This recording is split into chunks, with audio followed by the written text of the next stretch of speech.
आज की इस बज़्म सुखन में मेहमान ख़ुसूसी का ताज जिनके सर जाता है।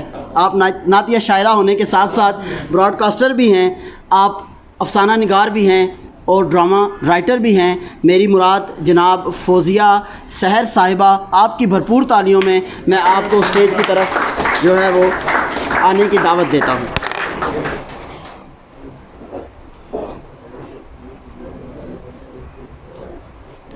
जनाब साहिब सदर, वैसे मैं उस्ताद हूँ, मेरे लिए तो माइक ना भी हो तो मेरी आवाज़ बहुत दूर तक जा सकती है, लेकिन चलें। आपने मेरे तारुफ में मेरे उस्ताद होने का जिक्र शायद नहीं किया, जो मेरे लिए सबसे बड़ा एहसास है। और आप सबकी इजाज़त से मैं पहले तो एक बात ये कहना चाहूँगी कि मैंने जब फेसबुक के ऊपर ज़ौक़ वालों का पेज देखा तो मैं यही समझी कि जैसे आजकल ज़ौक़ वाले हैं हम सारे ही, वैसा कोई एक पेज होगा, वैसा कोई एक ग्रुप होगा। लेकिन मैं बखुदा मैंने जब उसको गौर से देखा, पढ़ा, उनकी पोस्टें देखी तो मुझे बहुत अच्छा लगा कि सचमुच हमारी नौजवान नस्ल जो है वो शायरी के साथ बंधी हुई है। मैं चूँकि उस्ताद हूँ और मैं MA के स्टूडेंट्स को पढ़ाती हूँ, तो हम स्टाफ रूम में आके अक्सर कहते हैं कि ज़ौक़ नहीं रहा बच्चों में, ज़ौक़ नहीं रहा स्टूडेंट्स में, कुछ नहीं, शेर की समझ नहीं आती, उनको शेर पढ़ना नहीं आता।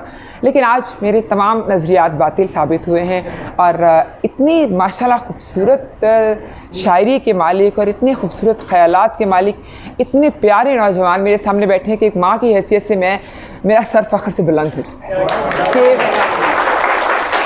कि माशाल्लाह उर्दू शायरी बहुत ही सेफ़ हैंड्स में है और हम तो कुछ भी नहीं कर सके, लेकिन हमारे बच्चे बहुत कुछ करना चाहते हैं।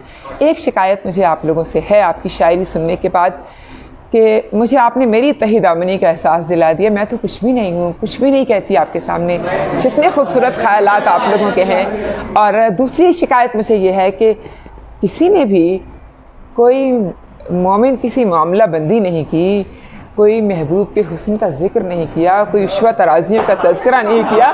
जवान जहान बच्चे और दुखी इस कदर लोट पोट हो रहे हैं दुख के मारे, ये बड़ी ज़्यादती है। असल में होता क्या है कि नौजवान नस्ल ज़्यादा, इससे मैंने अंदाज़ा लगाया कि बहुत हसास है, जो कि और यूँ भी आपको पता है कि शायरी तो अपने अपने ज़माने की ख़ास होती है ना, तो हमारा कसूर है, माशरे का कसूर है कि आपको माहौल ऐसा फ़राहम किया कि आप इतने हसास हो गए हैं, इतने टची हो गए हैं, इतने दुखी हो गए हैं। लेकिन बहरहाल अच्छी शायरी हमेशा दुख के बतन से पैदा होती है, तफक्कुर के बतन से पैदा होती है। बहुत आला शायरी आप लोगों ने की। उस्ताद हूँ ना, नुक्ता निकाले बगैर रह नहीं सकती। तलफ़्फ़ुज़ पे ज़ोर दिया करे प्यारे बच्चों, अल्फाज बहुत अच्छे बोलते हैं आप, लिखते बहुत खूबसूरत हैं। बहुत से बच्चे और हम अपने ख़ान साहिबों को तो सहूलत देते हैं थोड़ी सी तलफ़्फ़ुज़ के हवाले से, लेकिन मैंने देखा कि बहुत से बच्चों का तलफ़्फ़ुज़ थोड़ा सा हल्का सा शायरी के साथ मैच नहीं कर रहा था। तो प्यारे बच्चों, डिक्शनरी से अल्फाज जब लेते हो तो उसके तलफ़्फ़ुज़ को भी मद्देनज़र रखा करो। ख़यालात बहुत आला हैं। सॉरी मैं बहुत वक्त ले रही हूँ, लेकिन मेरा दिल चाह रहा है उमड़ उमड़ के कि मैं आपकी इतनी तारीफ़ करूँ और कुछ भी ना सुनाऊँ।